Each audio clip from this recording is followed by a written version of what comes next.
So hi guys, welcome back to my channel. তো আজকে যাচ্ছিলাম মায়াপুর, চলো যাওয়া যাক। তো ফাইনালি বেরিয়ে পড়লাম বাড়ির থেকে। আমাদের বাজারে আমি দাঁড়িয়েছিলাম মাসিদের আসার অপেক্ষা, ওরা আসলেই বেরিয়ে পড়বো। তো দেখতে দেখতে ওরা চলে আসলো, ওদের সাথে দেখা হয়ে গেল। টোটোতে উঠে রওনা দিলাম মায়াপুরের উদ্দেশ্যে। মায়াপুর ধরতে গেলে আমি প্রায়ই যাই, আমার বাড়ির খুবই কাছে। এটা হচ্ছে আমাদের বাজারের ছোটো রেল ট্রেনটা, খুব ছোটোবেলায় যখন আমি ছোটো ছিলাম তখন চলতো। এরা বললো আমাকে একটু ভিডিও করে দে, তো করে দিলাম। এদিকে মেশো মুচকি মুচকি হাসি দিচ্ছে। তারপরে ফাইনালি টোটো থেকে নেমে এবার নৌকা পার হব, ওই পারে গিয়ে মায়াপুরে যাব। তো ফাইনালি যাচ্ছি, এরা তো পাত্তাই দিচ্ছে না, চলে গেল। মেশো বলছে নে নে ভিডিও পরে করবি, এবার হাট, নাইলে নৌকাটা ছেড়ে দেবে। বাবা তো ওদিকে দৌড়াতে দৌড়াতে আসছিলো, তাড়াতাড়ি আয় করছিল। তো ফাইনালি নৌকাতে আমরা উঠে পড়লাম, চলে যাচ্ছে এবার ওই পারে।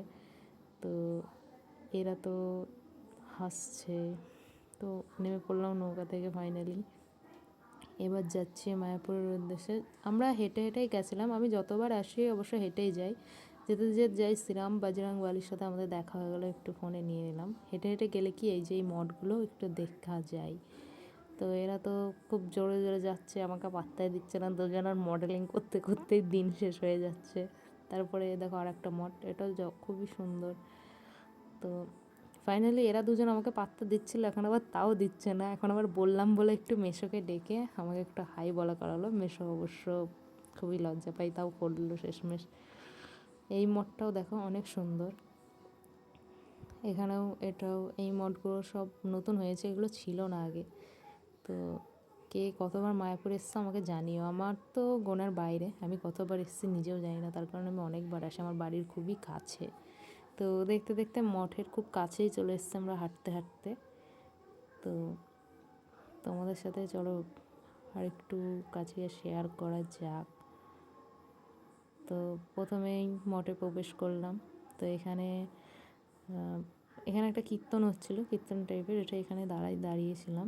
তো ফাইনালি একটু তিলক মিলক কেটে চলে গেলাম মন্দিরের ভেতরে ঢোকার জন্য। তো এখানে দেখো, এখানে এই ফোয়ারার ব্যাকগ্রাউন্ডটা, এটা জাস্ট ওয়াও লাগছে, খুবই সুন্দর লাগছে এটা। তো তারপরে মাসি হাঁটছিল, বললাম আমাকে একটু ভিডিও করে দে, বললো তোকে নিয়ে তুইও সাথে থাকবি। তো এখানে হাঁটছিল, ভিডিও করে দিতে বলেছিল, করে দিয়েছি। চলে গেলাম ফোয়ারার কাছে আবার। তো এখানে রঙিন মাছগুলো দেখো কি বড় বড় আর কত সুন্দর ছিল। অবশ্য এখানে আরও মাছ ছিল, আমি যখন আগে এসেছিলাম, এখন অনেক কমে গেছে। আগে তো অনেক ঝাঁকে ঝাঁকে থাকতো। তো এবার ফাইনালি যাচ্ছি গোশালার দিকে, গোমাতার দর্শন করতে। তো আস্তে না আস্তে একটা গোমাতা দর্শন করে ফেললাম। এখানে অনেক গোমাতা আছে, তো এটা আমি আসলে এটার কাছেই আসি। তো তারপরে এরা বলছিল একটু ছবি তুলে দিচ্ছিলাম।